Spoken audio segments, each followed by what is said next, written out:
Hi, this is John. I just wanted to show you my grinding station.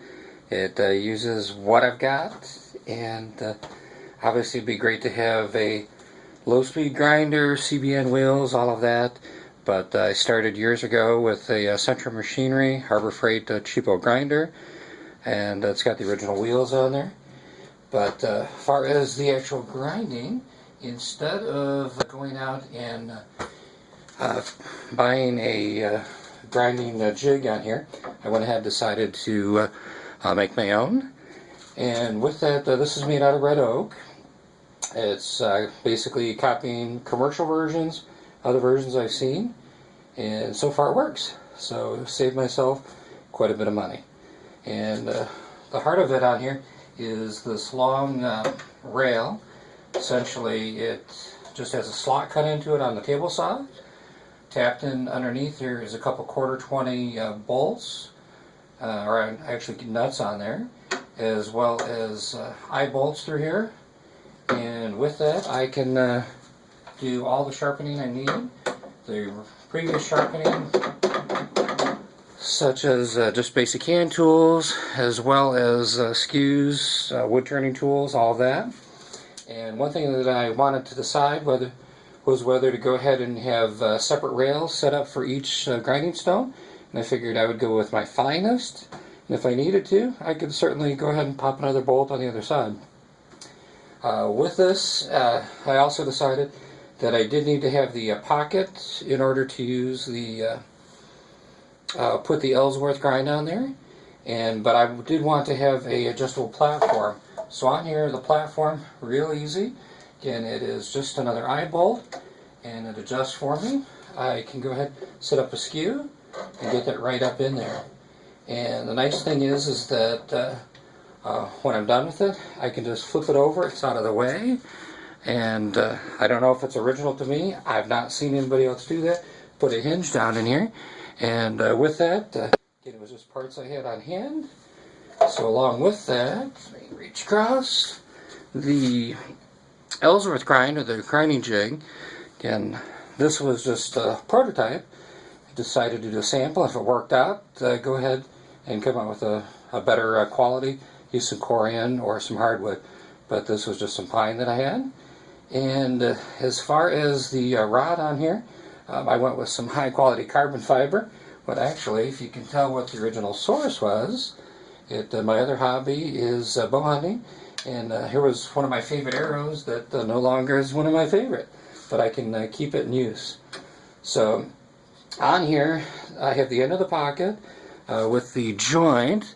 Looks like I did a fancy joint, but actually the red oak was all finger jointed, and out of the offcuts that came off the wood, I was able to pull a section off that had the finger, kept it into place, glued it in, and it makes a perfect pocket in order to adjust on here. And so with that, just line up my pocket, decide where it needs to be on here, lock it in, and then at that point, then it's just simply swinging the handle, and it does a pretty good job. I thought I was getting sharp tools before, and previously I was using my belt sander, which sits conveniently right next to it, and I thought it was sharp enough, but it definitely wasn't. It's definitely made a big difference by having an actual grinding jig on there, and wow, it makes it nice. So along with that, currently I have 3 bowl gouges, so I went ahead, created 3 different sized ones, one for each, so they're just nice and fat and happy. Let's see, cabinet itself here, that I repurposed a desk that, and this was the shell of one of the side drawers. Cut it down to length in there, bolted in the bench grinder. It's got a little pocket underneath here where I can put the jigs. It also has a star wheel in order to dress the wheels. It does have the light. The light is working, but it shines up on the video fairly. Let's see here. But the jig itself works out great, and I'll have to post on there what my cost was. Again, it was minimal. It was just the red oak and just the 1/4 hardware. I had wished years ago that I had standardized and just ran across the board, just nothing but 1/4. I'd be so much farther ahead now if I had done that. But I'm doing that now, so better late than never. And up top, this shiny thing, that is my oven. So with that, it's got holes cut in the bottom here, so the feet, it doesn't vibrate too bad. Let's see, across the top here, I've got a wooden ruler, so I can go ahead and measure the length of the tool in order to have the offset in here, and I'm running about 2 inches on there, which is usually pretty standard, 1.5 to 2. Let's see, and the cart, I'm repurposing a typing stand for those youngins. That was things way before the computers. But long off to the side is my belt sander, combination belt sander, disc sander. The disc I don't even use.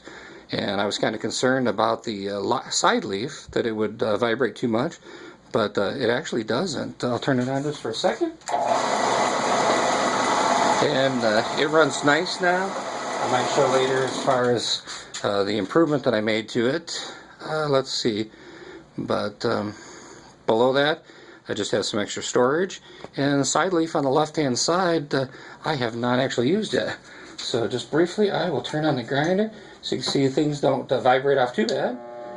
And it's not the quietest motor in the world, but again, it's what I had. Most of the noise on it you're hearing is the rack up top here. So if I touch it, at that point then the oven will quiet down. But short of that, I think it's been a fairly successful build.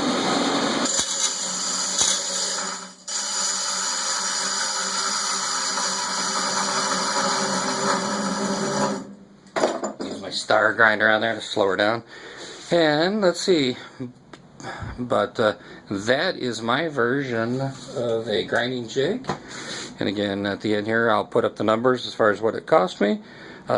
Definitely way under what the commercial would have cost. Would I buy a commercial if I could? Sure. Do I need one? No. That's money as well spent to put on something else. So appreciate you watching. Hope you have a great one. This is John.